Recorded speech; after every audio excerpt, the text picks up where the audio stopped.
മറ്റൊരു സംഗീതം കണ്ടെത്തിയല്ലോ, കൊള്ളാം. തെരഞ്ഞുപിടിച്ചു വന്നു തന്നെയാണ്, ക്ഷമിക്കണം.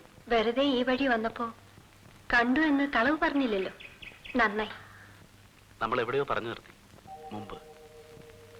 ഞാൻ മറ്റേ പ്രോബ്ലം തന്നെ ആലോചിക്കായിരുന്നു. ഒരു ജോയിന്റ് പെറ്റീഷൻ, രണ്ടാളും കൂടെ ഒപ്പിട്ട് ഫയൽ ചെയ്യണം. 6 മാസത്തിനകം ഓർഡർ ആവും. കേസ് നടത്തിയിട്ടുണ്ടോ? പറഞ്ഞില്ലേ, വക്കീൽ പഠിപ്പ് മുഴുമിച്ചില്ല. പക്ഷെ ഇതൊക്കെ എനിക്കറിയാം. ഐ മീൻ, ഒത്തുതീർപ്പിന് ഒരു പോസിബിലിറ്റിയും ഇല്ലെങ്കിൽ ഞാനൊന്ന് ഡ്രാഫ്റ്റ് ചെയ്ത് നോക്കാം പോകുന്നതിന് മുമ്പ്. എത്ര ദിവസം ഉണ്ടാവും ഇവിടെ? ജയസിൽ തിരക്ക് കൂട്ടുന്നു. തിരക്ക് മിസ്സിസ്റ്റോ അതോ ബിസിനസ്സുകാരെപ്പോഴും ബിസി ആയിരിക്കും? ഓ, ബിസിനസ് ഞാനൊന്നും നോക്കാറില്ല. ഒക്കെ പൊളിവാണെന്നറിയാം. എന്നെ കൊണ്ടൊന്നിനും പറ്റില്ല. വക്കീലായില്ല, പാട്ട് പണ്ടേ ഒഴിവാക്കി, ബിസിനസ്സിനും പറ്റില്ല, പിന്നെ എന്തിനാ പറ്റുക? അറിഞ്ഞൂടാ. അങ്ങനെ ഉണ്ടാവുമോ? ചെറിയ ക്ലാസ്സിൽ കോമ്പോസിഷൻ എഴുതിയിട്ടില്ലേ, ഞാൻ ആരാവണം? അങ്ങനെ എന്തെങ്കിലും എപ്പോഴെങ്കിലും തോന്നിയിട്ടുണ്ടാവില്ലേ? അധ്വാനിക്കാതെ കാശ് കിട്ടാൻ തുടങ്ങിയപ്പോൾ തീർന്നു. ഒന്നിനും കൊള്ളാത്തവനായി. വളരെ വൈകിയാണത് മനസ്സിലായത്. അത്ര വൈകിയോ? പറയണ കേട്ടാ തോന്നും ഏകദേശം മുത്തശ്ശന്റെ ഒപ്പം എത്തി ദിവസം എണ്ണിയിരിക്കുകയാണെന്ന്.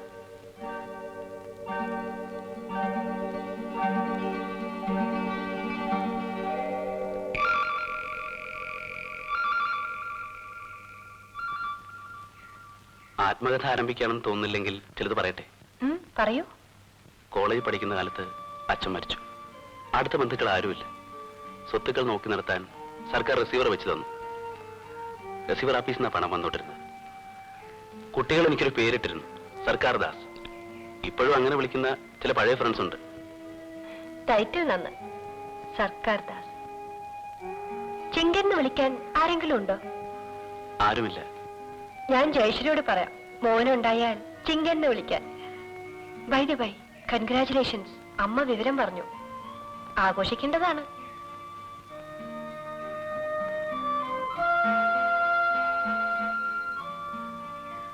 ശ്രീദേവിയുടെ പ്രോബ്ലം ഡിസ്കസ് ചെയ്യാൻ വന്നിട്ട് എന്റെ ക്രൈസിസ്.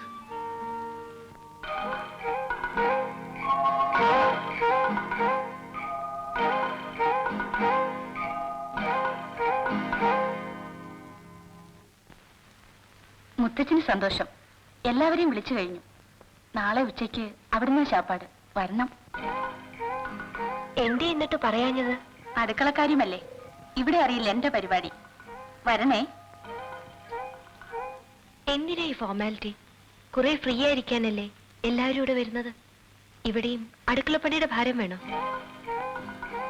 അവൾ പറഞ്ഞിട്ട് കാര്യമില്ല.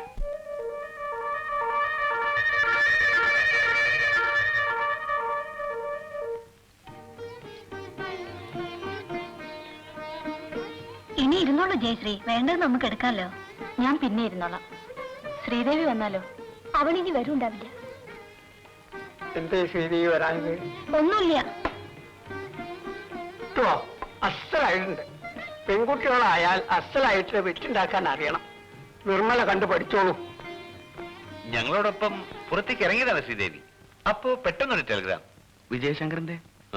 അതോടെ കുട്ടിയുടെ ഭാവം ആകെ മാറി. എന്താ മെസ്സേജ്? അവള് തന്നെയാ വായിച്ചത്, ഞാൻ കണ്ടില്ല. ഭീഷണിയാവും. ഇരുന്നോളൂ ജയശ്രീ, പിന്നെ മതി.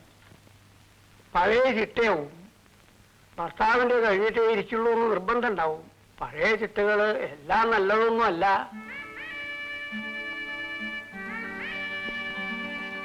യാത്ര പറയണില്ല കേട്ടോ. പക്ഷേ നല്ലൊരു ശാപ്പാടിന് നന്ദി പറയാതിരിക്കാൻ വയ്യ. ക്ലാസ് എവിടെ? ഇവിടെ ഉണ്ട്. Young man, you are lucky. ഭാഗ്യമുള്ളവർക്ക് എല്ലാം ഒത്തുകിട്ടും. സ്വഭാവഗുണവും സൗന്ദര്യവും ഒക്കെ ഉണ്ടെന്ന് കുട്ടികൾ പറഞ്ഞു. കൈപ്പുണ്യുണ്ടെന്ന് ഞാൻ തന്നെ സമ്മതിച്ചു. ഭാഗ്യവാൻ. നിങ്ങൾ വേണ്ടേ?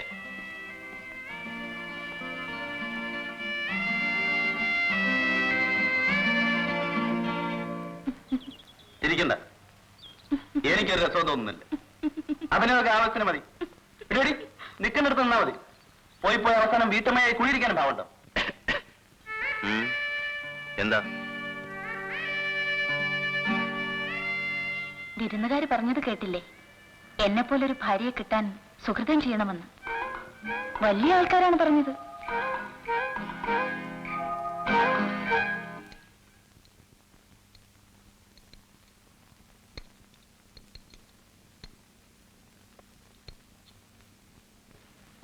ഗോപ അവിടെ ഇരുന്നോളൂ. ഞാനും ഇരിക്കാം. ഇരുന്നോളൂ.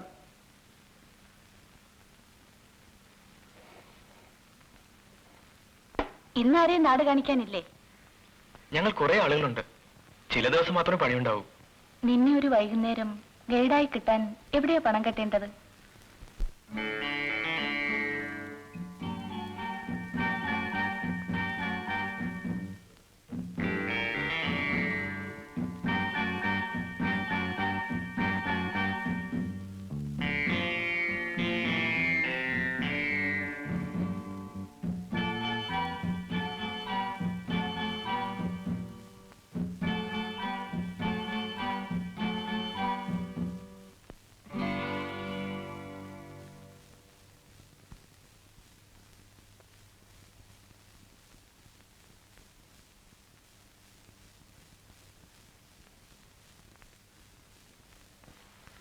നിനക്ക് നാളെ തന്നെ പോവാം. തനിച്ചോ? എന്താ, ഒറ്റയ്ക്ക് യാത്ര ചെയ്താൽ പാഠമൊത്തം നഷ്ടപ്പെട്ടു പോകും. സ്റ്റേഷൻ വരെ ബസ്സിൽ പോവാം. പരമേശ്വരൻ ലേഡീസ് കമ്പാർട്ട്മെന്റിൽ കയറ്റിവിടും. വേണ്ട, ഒരുമിച്ചേ മടങ്ങുന്നുള്ളൂ.